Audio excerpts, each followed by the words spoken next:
कि दूसरी बात है वो है भक्ति की। अच्छा, भक्ति किनको कहते हैं? अब लोगों को बहुत ज्यादा भ्रांति होती है भक्ति का मतलब क्या है। अच्छा, भक्ति का जो साधारण मतलब होता है ना, वो होता है सेवा। अच्छा, ये तो साधारण मतलब है, लेकिन भक्ति को और हम अगर विशेष रूप से जाने तो भक्ति का महत्व क्या है, भक्ति कहते किनको है, भक्ति का स्वरूप क्या है, भक्ति करने से हमें क्या लाभ प्राप्त हो सकता है, और भक्ति से किस प्रकार हमारा कल्याण हो सकता है, उद्धार हो सकता है। तो हम देखिए, अहेतुक्य प्रतिहता ये आत्मा संप्रसीदति, इसमें दो चीज बताए। अहेतुक्य अप्रतिहता जयात्मा संप्रसीदति। तो भक्ति का मतलब पहला, अब भक्ति होना कैसा चाहिए, निष्काम और निष्कपट। अच्छा, एको वसी सर्वभूत अंतरात्मा एकम रूपम बहुधा यह करती तम आत्मस्थम ये पश्यन्ते धीरा तेषां सुखम शाश्वतम न इतरेषाम। ब्रह्मैव इदम अमृतम पुरस्तात् ब्रह्म पश्चात् ब्रह्म दक्षिणतश्च उत्तरेण अधश्च ऊर्ध्वं च पृष्ठतम ब्रह्मैव इदम विश्वम इदम वरिष्ठम। यत् करोषि यदस्नासि यज्जुहोषि ददासि यत् तपस्यासि कौन्तेय तत् कुरुष्व मद अर्पणम्। यही भक्ति। भक्ति का मतलब क्या है, अपने आप को समर्पित कर देना, यही वास्तव में भक्ति। बोलिए श्री सद्गुरु महाराज की जय। अपना आत्म समर्पण, इसी को भक्ति कहते हैं।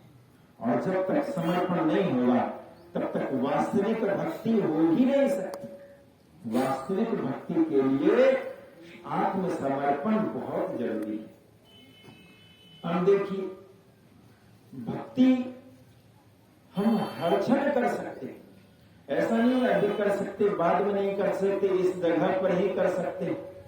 आदमी कहता है कि रविवार को हम झूठ नहीं बोलते, मतलब बाकी सब दिन तो झूठ बोलता है, तो भाई दूसरे दिन झूठ क्यों बोलते हो? तो अच्छा, इसी प्रकार से कहता है अमुक दिन हम ये काम नहीं करते तो दूसरे दिन क्यों करते हो?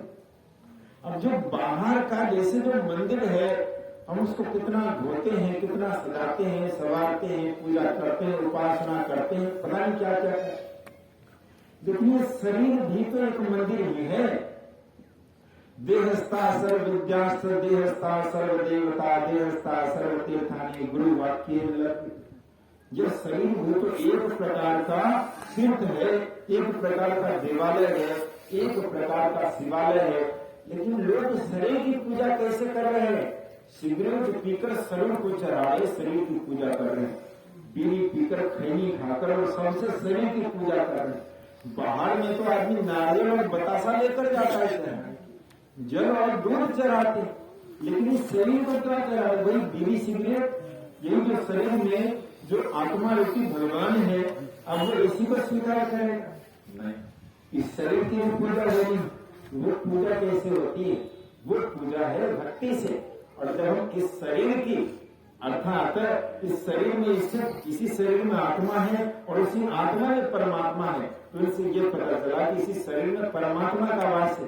तो जब हम उस परमात्मा की आराधना ध्यान और सत्संग से करते हैं, जब हम उस परमात्मा की आराधना भक्ति से करते हैं, योग से करते हैं, तब वो प्रसन्न होते हैं, तब हमारा मनुष्य जन्म लेना सफल होता है और तब हमारा भक्ति करना सफल होता है।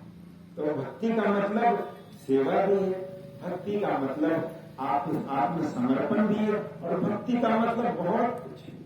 रामायण में नवधा भक्ति का वर्णन हुआ। भगवान श्री राम सबरी से बताते हैं, प्रथम भगति संतन कर संगा दूसरी गति मम कथा प्रसंगा आदि आदि। नवधा भक्ति, अच्छा, नवधा भक्ति को कहने के बाद भगवान राम क्या कहते?